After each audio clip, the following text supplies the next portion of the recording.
from different places and different organizations here so we can learn from each other and see what's going on. We're all doing different things in different ways and see how we can join strategies. All right, so before we get started, I'd like to welcome our panelists and thank everyone for being here. Today's panelists are James Bell of the Georgia Cares Project, Catherine Bernard, public defender in Dublin, Georgia, and member of the 12th Congressional District Republican Party Executive Committee. That's a mouthful. Thank you for being here, Catherine. Dean Sines, Peachtree Normal, Esme Bancroft, Students for a Sensible Drug Policy, Paul Cornwell of CAMP, Rick Day of Georgia Normal. Please give our panelists a hand. Thank you.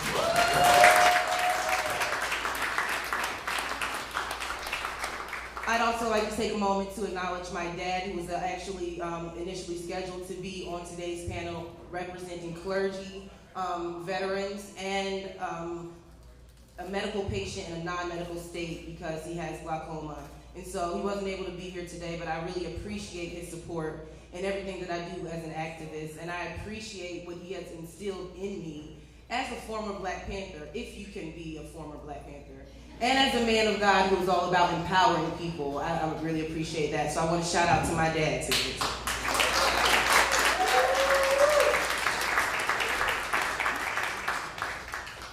Okay, now we're going to have an interactive panel today, and the purpose of having a nonpartisan panel is to gain from the benefits of learning from each other. Putting our heads together, we can learn a lot from our experiences, and others can learn from them too if we'll share them. So we're going to learn a lot, and I don't expect everyone on this panel to agree with each other or everyone in this room, because that's just not the way life works. And I'm actually the type of person who likes a little debate. So if you don't agree, I like that you don't agree, and I want to hear everybody's opinion on these issues because there are different perspectives. And so I'm dressed and ready for battle. If anybody got anything to say that they don't like, you know, we can fight. Okay, so he's ready for battle too. I'm going to ask everyone to hold their questions until the end when we have the Q&A session. And if you're like me, you might forget some things. So I have a pen and I have my paper, and you should grab a pen and paper. But if you have a mind like Russ, then you're going to remember everything and you'll remember your questions at the end. Or you might already know the answers. Okay. So I'm going to just ask each panelist to introduce themselves and tell us a little about the work that they do here in Georgia, and what you have seen as far as the drug war and marijuana prohibition here in Georgia. Right, start with you. My name is Dean Sines. I'm the outreach coordinator with Peachtree Normal, and our goal and purpose in Georgia is to educate, because I believe that if people are educated and given the proper facts, they'll make the right decision, and we can move Georgia forward. And I am a medical patient. I am a cancer survivor. I'm also a taxpayer and a voter in Georgia. So I think that my voice should be heard. And that's what I feel our job, and all of us up here on this panel and everything, our job is to speak up for the people that can't. The people that are incarcerated, or the people that are in hospitals and can't be here today. Because this is going out for all of them. That's why we're working so hard. Thank you. Hi, I'm Esme Bancroft. I'm president of Students for Sensible Drug Policy at Georgia State University. I'm also outreach coordinator at Peachtree Normal. I got involved because I studied neuroscience, and I saw how what I learned in school doesn't match up to what I learned during the DARE program. And I thought that was wrong, and it needed to be fixed.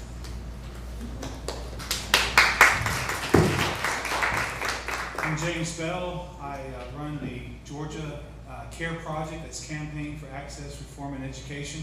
It's a fairly new organization. We've been around for about 3 months now. In 3 months, we have generated considerable media attention.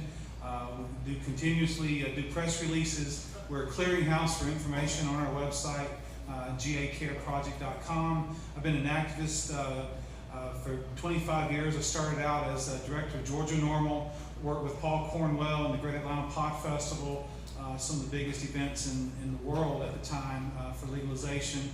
I've also been involved in tax advocacy and learned a little bit about public relations and media, and I'm trying to use that toward this effort. And with the passage of the legislation in November. It was really a calling for me to get back involved with the movement.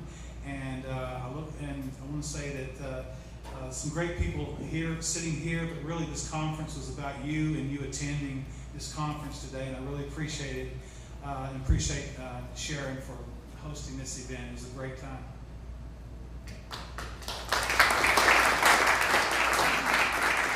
Thank you, James. My name is Rick Day. I currently hold the position of Executive Director of Georgia Normal. And Georgia Normal is the lobbying arm of the movement, whereas Peachtree Normal is the activist, actually putting these things together. Georgia Normal works more in the background, learning about lobbying, learning about the roadmap of politics in Georgia, and also several of our board members are embracing different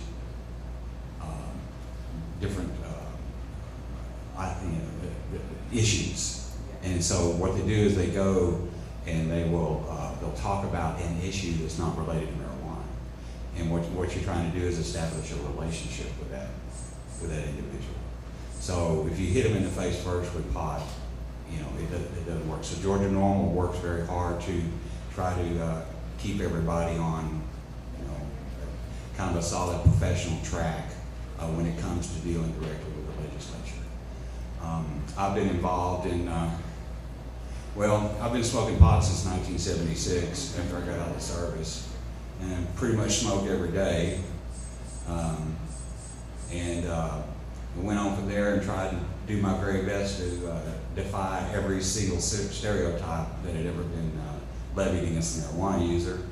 I own this business, I own a successful business next door, and I pay heavy taxes, and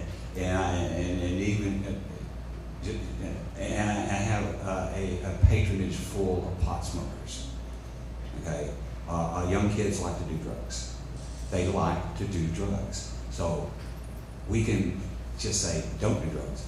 Or we can say, all right, they're going to do drugs. How can we control this? So my approach has been how to frame the message in a way that it disarms the opponent. You won't change their mind, but you surely will change the minds of people that are listening when they do have a conversation. So I'm a founder of the GOP lobby, the Georgians Opposed to Prohibition. Mr. Al Herman, Andrew Greenberg, Nan Garrett and I formed this, and we were the de facto legalization movement when Georgia Normal went away, when James Bell had his situation. Before that, I was a lobbyist for National Normal in Georgia, because I just moved here from Texas, where I was the founder of Texas Normal there. So on and off, I've been involved over the last 35 or so years. The last couple of years, I've kind of sidestepped this issue, especially after Angel Wright's Supreme Court decision. I was very disappointed in that medical marijuana, where the Supreme Court basically told people they didn't have a right to use marijuana for medical use, whether their state said so or not. So that's kind of where I'm coming from here, and so now I'm back involved again, and I'm bringing resources. I'm bringing resources from the outside. I'm bringing my own personal resources to try to help move this issue along in Georgia.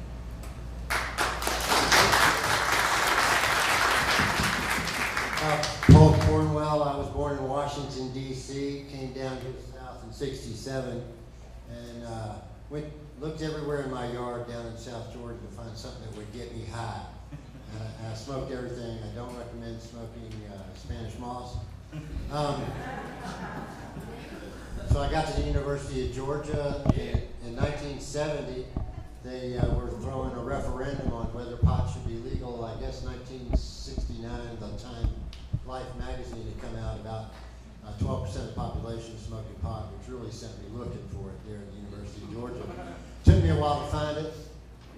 During that season of student elections, they held a referendum which was overwhelmingly supported for legalization of marijuana in Georgia. And we held the first impromptu smoke-in at the Student Senate Law Library back there in 1971. So I became an activist inadvertently. Later met the Yippies in Washington, D.C. in 1975, right after I founded a company called International Marijuana, selling the first marijuana futures. It quickly became the product development for Yippie nationally to raise funds for the July 4th White House smoke-in and the New York operation for Cures Not Wars. And so consequently after that, in 75, I met Ed Rosenthal, wrote Marijuana's Handbook in D.C., Gabriel Galbraith, Dana Beal, Ben Massell from Madison, Wisconsin, and started working with him down here as a representative in the South, the Youth International Party. By 78, we formed a coalition for the abolition of marijuana prohibition camp in Atlanta and nationally, which lobbied other individuals and groups to join in a coalition, as we knew at that time that it would branch out into 1,000 different organizations, not just normal, and which it has, and overwhelmingly beneficial to the movement because of the diversity of views now coming to a head nationally in the public forum. So, move on to 78, camp held the first Atlanta smoke-in. Hurt Park over here, we had 1,000 in attendance, 28 arrested in the first 5 minutes. Followed by medical marijuana law passed in 1980, consequently in Georgia. Later on, I became in an alliance with, I've been attending normal meetings since 74 here in Atlanta. And then when I met James and we reacquainted ourselves, Normal and Camp started working in coalition to do the Democratic National Convention, which we held at Woodruff Park, and an alternative convention at the Metroplex, which was a club of mine at the time. Just to give you a brief synopsis, so by '89, we had decided, the city had come to us and asked us to change the name from Smoke-Ins, because by that time we'd done one in Tallahassee, Gainesville, Athens, and Atlanta, and they could see what was coming. So we changed the name to the Great Atlanta Pot Festival, and '89 was the first Great Atlanta Pot Festival in Piedmont Park. By '92, as James has let you know, we pulled 60,000 people in with the Black Crows. Following 2 years, 30,000 people at the park, with groups like Outcast, Cypress Hill, Black Uhuru, and a myriad of other local groups that have lended their support over the years, driving crime. As recently, our last one in Piedmont Park was with Blackberry Smoke, as you all know. Well, no, they've contributed to us, and they top of the charts, country charts, by the way. So then we move flash forward. So I've been concentrating on the Global Cannabis March. I do the Global Cannabis March website, www.globalcannabismarch.com. We're in 250 cities across the world doing marches on the first weekend in May, which came out of the Fifth Avenue Pop Parade by Youth International Party and Cures Not Wars. We've lost a lot of our people over the last few years to either died, busted, or in jail. So this year I felt the timing was right to bring back the Great Atlanta Pot Festival. After viewing the last 2 years' effort by Sharon and Peachtree Normal and other groups in the state here to reawaken the sleeping giant that was Georgia for legalization of marijuana. And it's coming back with a roar. Give y'all yourselves a hand. This year I've called in all the cards, and I've got the whole West Coast coming to speak for us at the Great Atlanta Pop Festival Saturday, May 4th, over in Freedom Park with Vivian McPeak, who's the coordinator and founder of Seattle Hemp Fest, which is the second, now it's the largest marijuana event in the world. They took over our position. And Dennis Perone, who wrote Proposition 215, Ed Rosenthal, Marijuana Growers Guide, probably the most prolific author on marijuana subject in the world. Elvie Mujica from Oregon, one of Russ Belville's cohorts. She's spoke for us many times. She's one of the last three, I think there's only three, remaining marijuana patients supplied. I'll have to hear about the fourth one. And then We have John Pilko, who's coordinated the last 8 years of the July 4th smoke-in coming down. All these guys are going to come tell us how they got marijuana legalized in Washington or moved forward in California, and what we plan to do on a federal level in D.C. This is the 47th annual smoke-in at the White House. So join us. I'm having a meeting tomorrow at 2 over at Freedom Park to coordinate the Pop Fest on that. That's what I will keep working.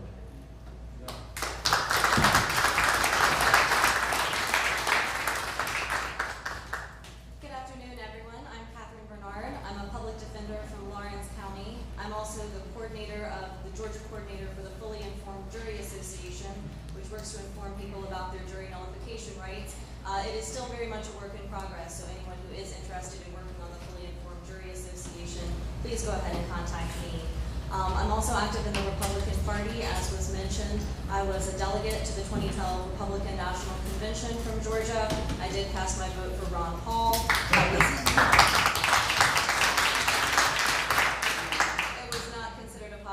By some members of the establishment, but I think there is a real hunger for true liberty and true small government, which means not locking up people who haven't done anything wrong. So I'm really excited about the progress we can make, particularly in the political realm right now here in Georgia. So thank you all so much. Thank you, everyone. There are many perspectives within the marijuana movement.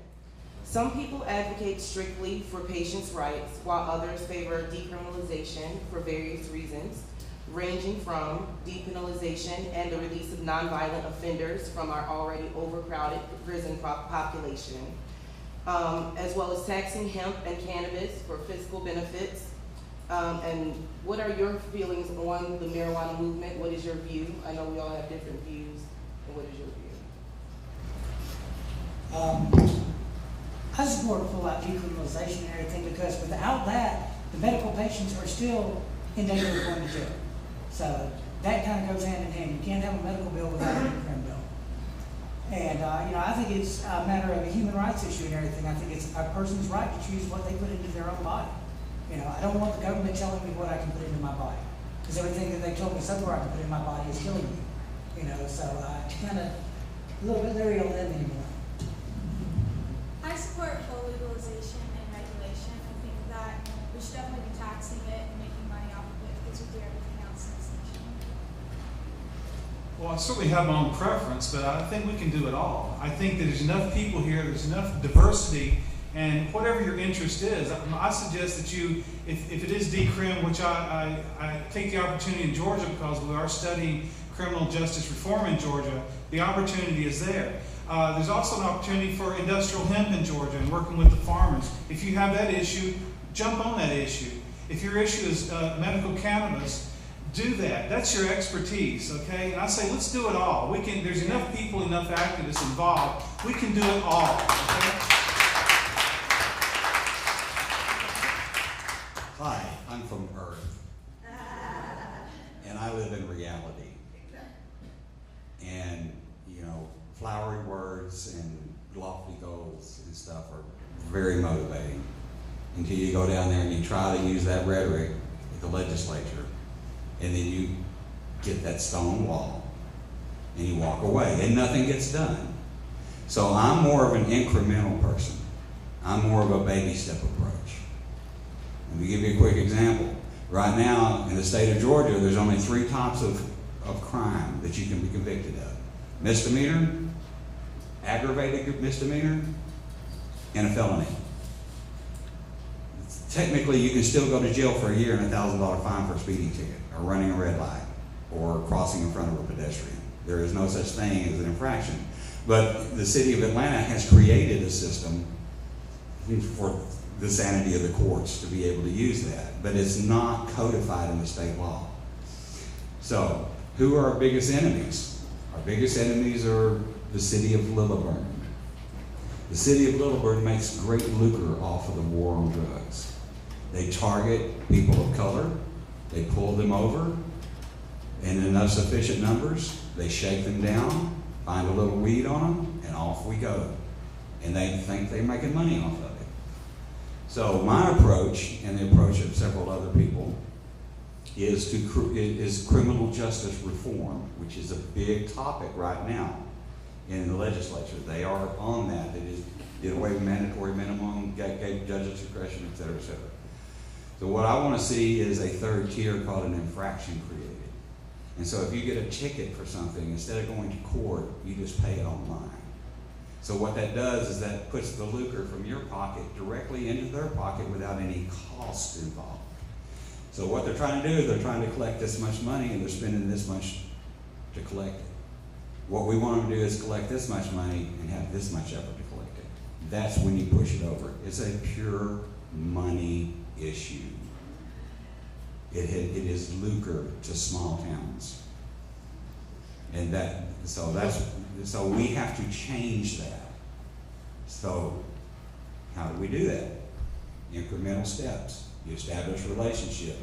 You work on everything except marijuana reform. You set the foundation so they have some place to decriminalize it. Right now, it's decrimmed as close as you can get without legalizing it in Georgia right now. It is. And in the city of Atlanta, if you're this color, it's de facto decriminalized. If you're a person of color, you're a target. And it's just horrible. It's horrible what's going on. So when is this going to happen in Georgia? It's going to probably be, unfortunately, the last state. Because if you go back and you look at the roots of prohibition, of alcohol prohibition, and drug prohibition, you see that it's all steeped in racism. And unfortunately, I think Alabama, Mississippi, and Georgia, unless something really strange happens in the legislature and the conservatives feel like they're going to start to lose power or they're going to feel threatened by young people, we're going to be one of the last states to fully legalize it. And I'll leave you with this thought. You can attack, if prohibition is a tree, if you hack at its branches, all you're going to do is make it grow bigger. If you attack it from the medical marijuana branch, or you attack it from a personal liberty branch, or you attack it from a financial branch, it's not going to work. What you got to do is you got to hack at the roots. You got to come to a common message, and all of you swing together the axe and kill the tree that grows prohibition.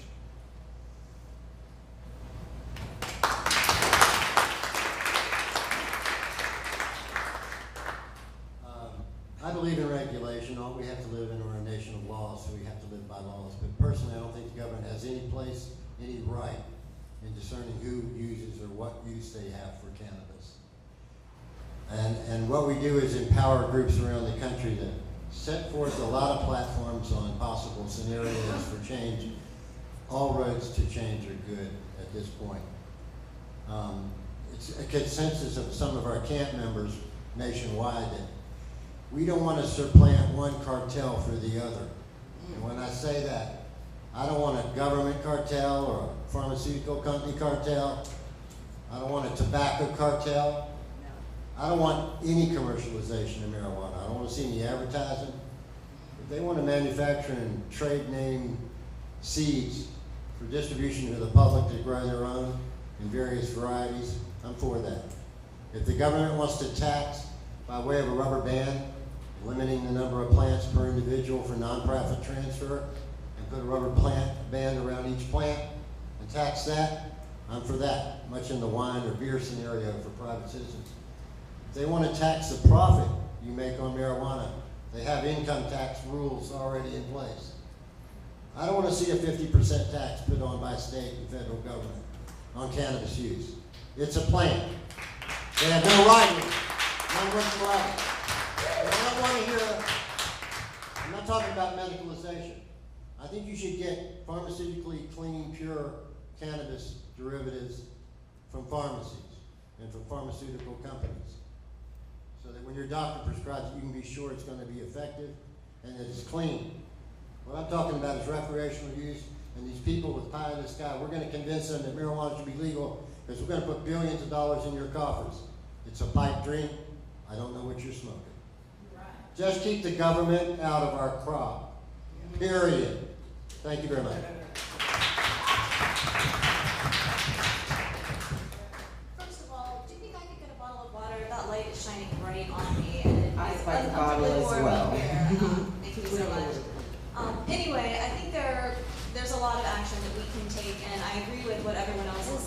criminal justice reform is key. I would disagree, however, that we have anywhere close to decriminalized, thank you, de facto. I'm a public defender down in rural Georgia, and the body count is high. I think it is very easy for those of us in metro areas. I know my friends in Colorado and California, they assume if someone is in prison for marijuana, it couldn't have just been marijuana. It must have been something else because everyone they know uses it with no problem. That is absolutely not the case throughout most of Georgia, and that is something that is I think the first priority is the people who are rotting in jail, the people who are in chains. That has got to be our first priority as a human rights issue. So I think that's the way that we need to frame it. And I think the way that we need to frame it is important because in order to get the legislative support that we need to accomplish criminal justice reform in the legislature, we're going to need to change our culture. We're going to need to get people, other than the people in this room, calling their legislators and saying, this isn't acceptable. This isn't the way I want my community run. And if you don't change, well, maybe you're going to see a primary opponent the next time you want to get reelected. I couldn't agree more with Walker Chandler and Robert Ryan that that is the only way to get politicians' attention, is to make them think that they might lose their seat, that there are enough people out there who care about this issue and who are willing to fight for it in their communities and tell them that this is not the way that we want to live, where our brothers and sisters have to be torn away from their families for having a plant. That is not the community that we want to live in, and we have got to communicate that to our legislators, and for that we've got to build consensus within our communities.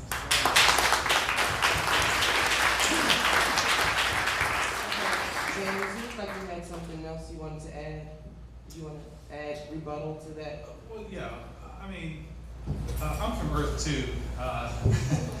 and I think I am realistic about what we need to be doing. My point is, this movement has never been able to sustain a long enough movement to accomplish anything.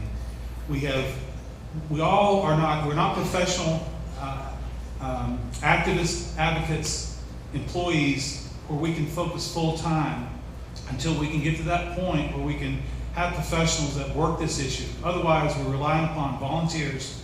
We have our own lives to live, but we can certainly focus. We need a long-term focus, whether it's lobbying or whatever our effort is. There's enough organizations here. We tend to overlap at times in what we're doing. We need to figure out what specifically we need to do in our own organization. There's a lot of well-intended people and organizations that want to do things but simply are spinning their wheels, quite frankly. And what we need to do is gain some traction and to figure out by networking together, working together, this unity effort, and to figure out what am I good at? What are you good at? Are you better at holding rallies, or are you good at lobbying, or are you good at building constituencies? So we all have our talents and our skills, and we need to figure that out. But we also need to take that effort and sustain it long enough to accomplish something. I was in the movement 20 years ago, and quite frankly, very little has happened in Georgia in 20 years. In the past 6 months or a year, maybe 2 years, there certainly is a resurgency of activity and activism. And we got to go, I can go on, but I just, there's somehow this concept that Georgia is going to be the last state to legalize. I just don't believe that.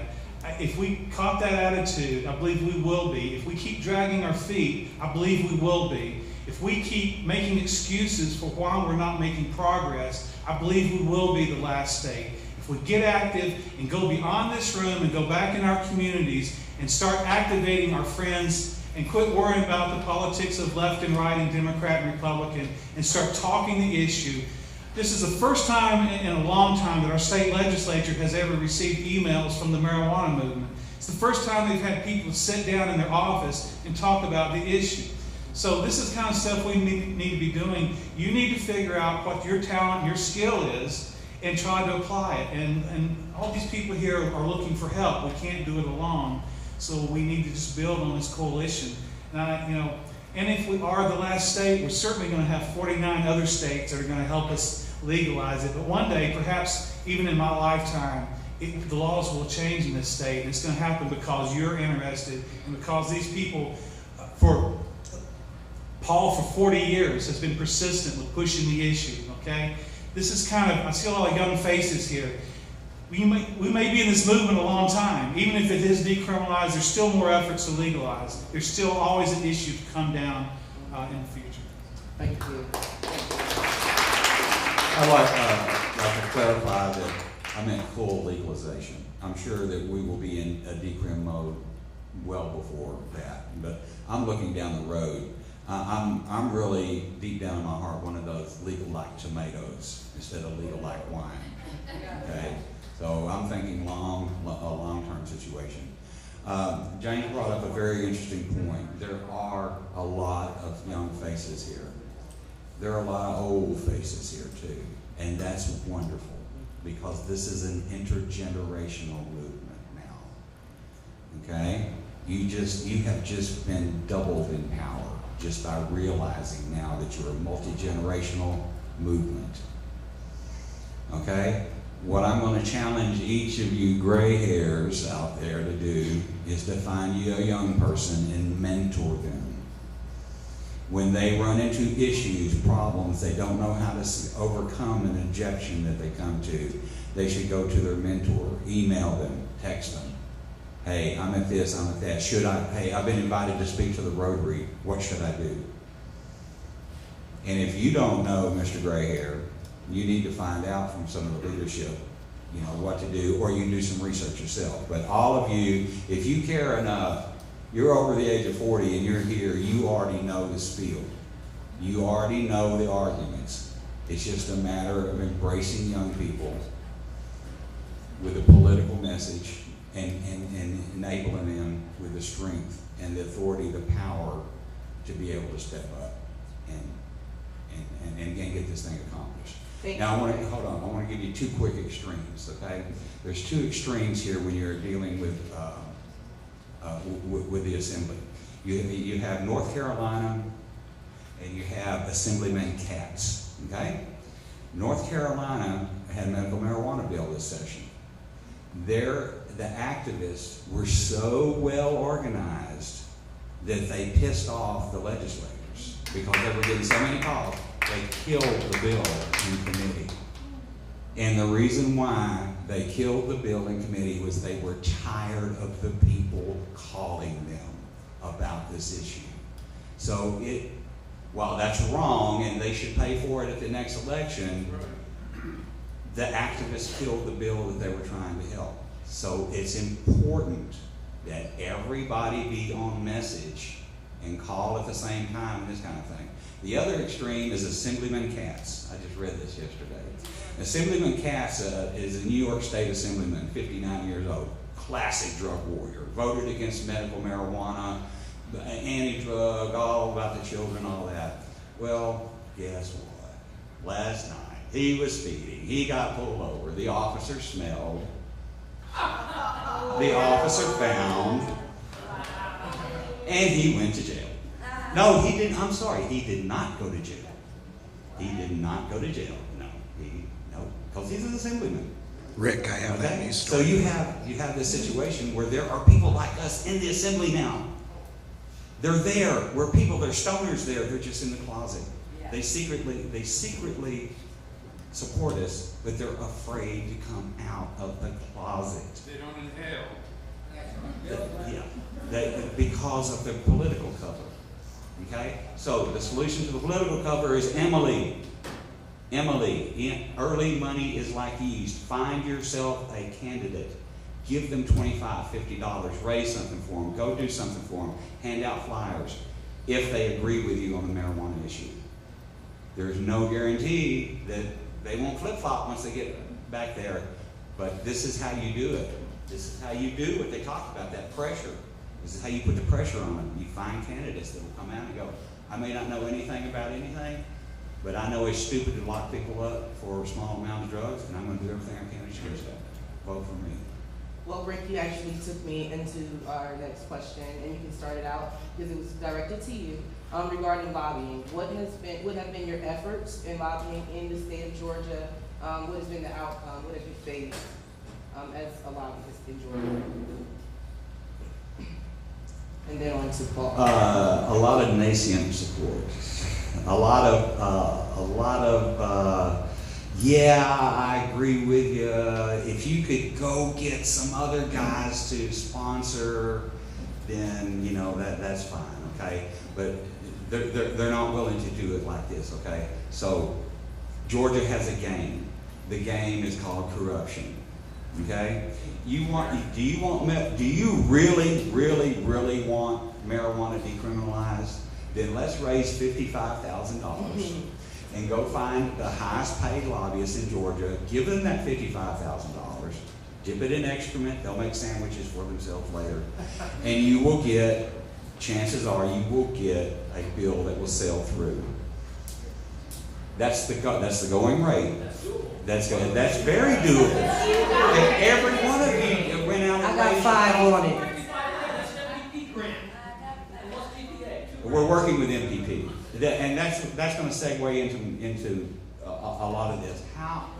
There's not a leader amongst us, okay? We just all agree on something, but we don't have a real focused leader. So I think that what Georgia needs is somebody from the outside coming in. So that's why I have reached out to the Marijuana Policy Project and say, help us. Help us. We have bodies, we need organization, we need direction. We have troops, privates, we have sergeants, corporals, we don't have any generals. Okay? And we all need to realize that. We just don't have the... I totally disagree with this. I'm sorry. Bringing in outsiders is not the deal. I've been down at the state capitol multiple times this session. I've sat down with our lawmakers. I'm sitting there talking with them. They're giving us advice. I think, you know, bringing somebody in, paying somebody $50,000, it sounds great. Raise the money, okay? Let's get it done. Until then, we've got to get busy. We've got to go down there. What we need is, I had about 7 or 8 people down at the state capitol. Where was Georgia Normal? This session, I could have used your help. This is my point. We talk about hiring people, but we're going to have to do this ourselves, folks. We're down there working. I want you to know that. We're down there working. We're down there lobbying. We're down there asking for support. I've gotten two commitments to pass it. I've got several. I've talked to a dozen lawmakers who agree with what we're doing. We're making progress, but we can't do it alone. We need you. We need your help. We need to learn the process. So, you know, if we can hire lobbyists from outside, I don't know what that's going to accomplish. An outside lobbyists have no idea who our lawmakers are. I'd say, you know, we learn the process. I didn't mean MPP as a lobbyist. I meant MPP as an organizer for us. No, there are former state legislatures that have lobby groups there. Andrew Greenberg on our board has been working for 2 years now on getting a bill passed for the gaming industry similar to the movie industry. Okay, so he's been down there in the trenches working again, you know, off on another issue, but learning about this. And Andrew just says this is the way to do it. You pay the most high-powered lobbyist. You get you somebody from the outside to come in and organize you. Okay, we're not going to pay MPP anything. Okay, anything we would pay would go to a lobbyist. And again, there's no guarantee that we'll get that bill passed, especially as controversial as it is. However, it's going to put it on the forefront, and it may even be a topic of a conversation at the next election cycle, which is ultimately our goal. Okay, thank you. Paul? All right, let me just say this. James, I agree with you. It takes every person's individual effort. Every one of y'all down there should be down at the state capitol. I know we've been down there since the early 90s going to the state capitol. In fact, in 78 we did the first Atlanta smoke-in. After they arrested 28 people in the first 5 minutes, we impromptu marched down there to the state capitol and Fulton County Courthouse in 1,000 people. That's what they need to see. They need to see a couple thousand people down there in front of their faces.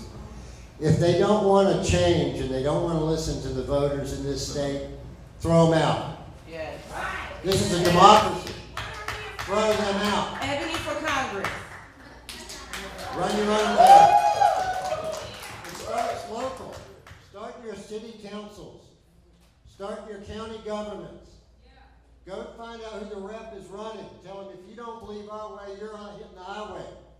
And say it no uncertain terms and don't give up. That's the main thing. Each one of you are empowered by your Constitution to act like your own government. Tell them you're your own government right there and you don't want them there representing you and then pull their asses out. I know, some people claim I'm a little bit radical, but I'm going to tell you, we didn't put 50,000, 60,000 people down at Piedmont Park talking about waiting for somebody else to do it. We went down there and we did it. Yes. Come down Saturday, May 4th and help us do it again. Yes! I always say, you can't Meanwhile, have a revolution marijuana is still illegal in without a Georgia. revolt. It's still illegal. Well, okay, great. Okay, that's great. How are we Okay, gonna do that? excuse me. We're going to hold all questions and comments until the end of the panel. It's okay. Can I give an idea about where we really stand in Georgia right now? There is a criminal justice reform council that has been established. This is the first time in Georgia's history, instead of enacting 3 strikes you're out and mandatory minimum sentencing, they're actually looking at reducing nonviolent prison incarceration, okay?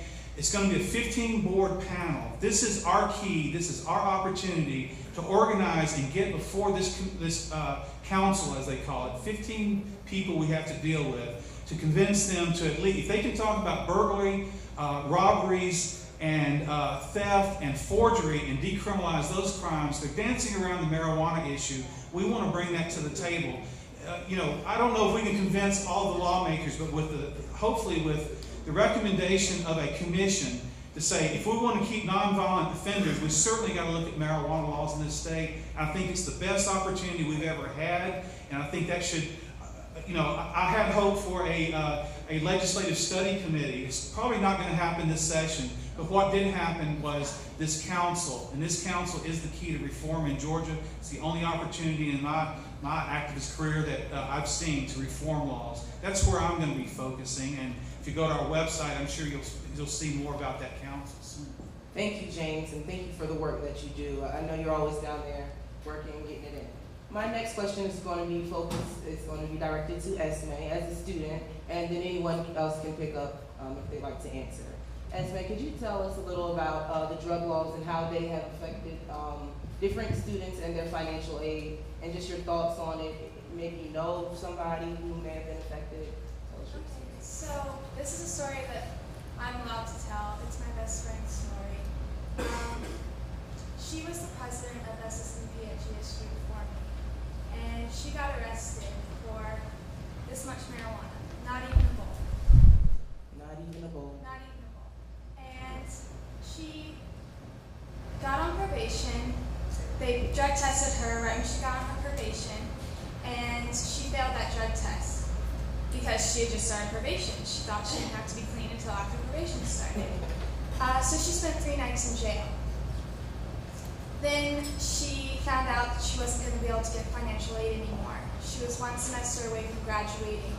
She went to college 2 years early with me. Wow. And she was a very bright student, very motivated, and she's not able to finish her last semester because she doesn't have her Hope Scholarship or the Pell Grant anymore from the federal government. So the drug laws are definitely affecting students because it takes away our future. If you're arrested for any amount of marijuana, your future is at a standstill. She's now working a minimum wage job up in Chattanooga, Georgia, just trying to make it so she can save up the money to finish her last semester. Wow.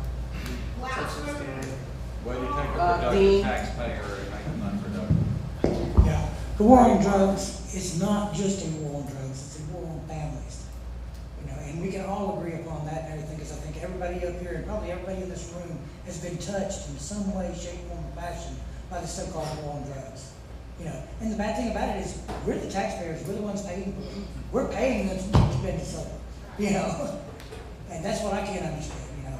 Like I said, I mean, you know, Rick said and James said and everything, you know, we have a system in place, and it's not the most perfect one in the world and everything, but what we got to do is we got to go in there and try to fix it. You know, we need to stop putting people that are lawmakers no offense to any of the attorneys or anybody here and everything, but nobody that are, billing themselves as lawmakers, we need law reformers. That's who we need to get elected. That's how it's gonna change in Georgia. We've got to get rid of the old guard. Most of them are gone. There's still a few hanging on. But anybody that's been in Georgia and had anything to do with Georgia politics in the past 25 years knows about the old guard. Now, Thank you. Catherine, Yes. if you were going to add to that, you can, but when you finish, I just wanted you to give us some idea of what you experienced in the public, as a public defender and with the drug war. What are your experiences? Well, I was just going to say that the story of Esme's friend really, I think, brings home the inadequacy of a lot of what the governor and some other politicians have offered us as criminal justice reform. I think it is wonderful that we have activists up there working hard to make sure that our interests are represented, and I think we need to keep doing that, but I think it is not enough. The new criminal reform bill that dropped last year and went into effect on July 1st, it did reduce the penalties for small amounts of cocaine. And I suppose that's a good thing, but the issue with Esme's friend wasn't the amount of time that she was sent to prison, it was the fact that it was a crime at all, and the fact that she could be arrested for it and have it ruin her life in this way. So I think that's just an important thing to keep in mind when we're talking about criminal justice reform. Incrementalism is great, and I would never criticize anyone who is who's making a difference in our system that way. That does make a difference, but we have got to support them with providing some change on the community level. We have got to provide support to candidates and elected officials who stand up and do what they say they're going to do. And I hope it's all right if I put in a plug for 3 elected officials who, one, I am quite positive is an active opponent of the drug war from a conservative small government perspective. The other 2 have appeared to be based on their votes so far, and that's Charles Gregory out of Kennesaw and Michael Caldwell and Scott Turner, both out of the metro area. These, are not people who you would probably see at a conference like this. They are small government conservatives, but they have consistently voted in a principled way to resist government intrusion into people's lives, and that's what we need to see from our legislators. Thank you. I just want to reiterate that you might be come away from this as a false misconception that somehow Georgia laws have gotten better. As Esme says, students are having their rights taken away. Patients suffering the most, they face death and illness without medical relief. If you have more than an ounce of pot in Georgia, it's a felony, good for 10 years. That primarily hits on minorities. I heard that one figure, 90% of minorities in the state of Georgia go get arrested and over whites. It's not eased up. It's gotten harder on people. As the financial conditions worsen and people are driven into whatever mode to grow marijuana or possess or deal marijuana, a lot of these people will be sentenced to 5 to 20 years. It's not going away. And we can't wait till next year or till the lobbyists get ready or till next session of the legislature. We got to tell them now. It's unacceptable. We want change now. Now. Right now. Thank you very much.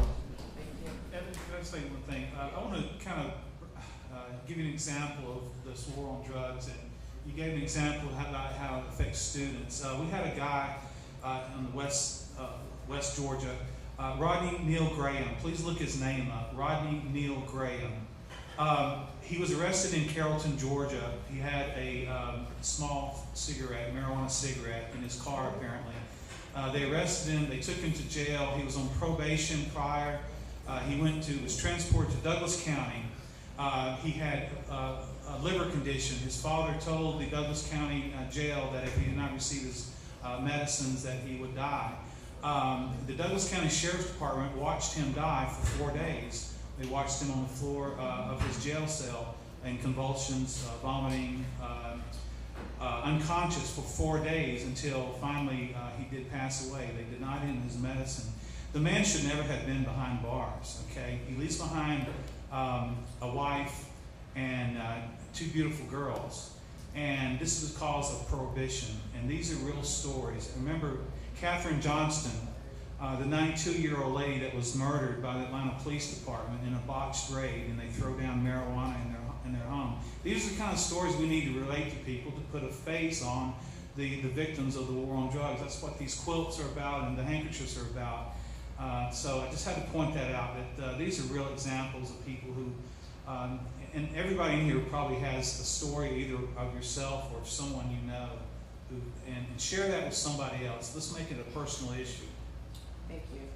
Now we're going to open it up for questions and answers from the audience.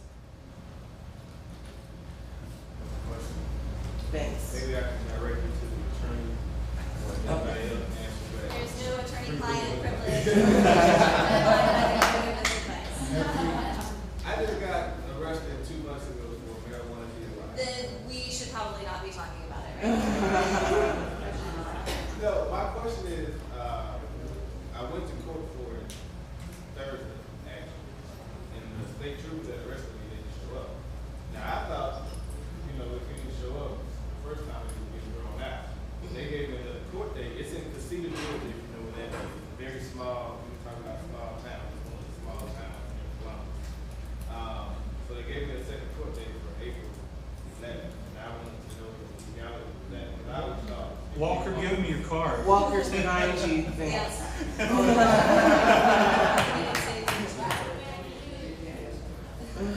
Procedurally, they are allowed to continue a case, but this does bring up, I think, an important point. That's something that a lot of legal practitioners are starting to recognize, is that the state can do whatever it wants, and it's totally legal. Whether it's continuing the case, whether it's having an error in the indictment and having to re-indict it over and over again until they get it right. They get as many bites at the apple as they need, and they have, most judges are either a little bit state-focused or a lot state-focused, and they've been building up precedent for 150 years that reflects that.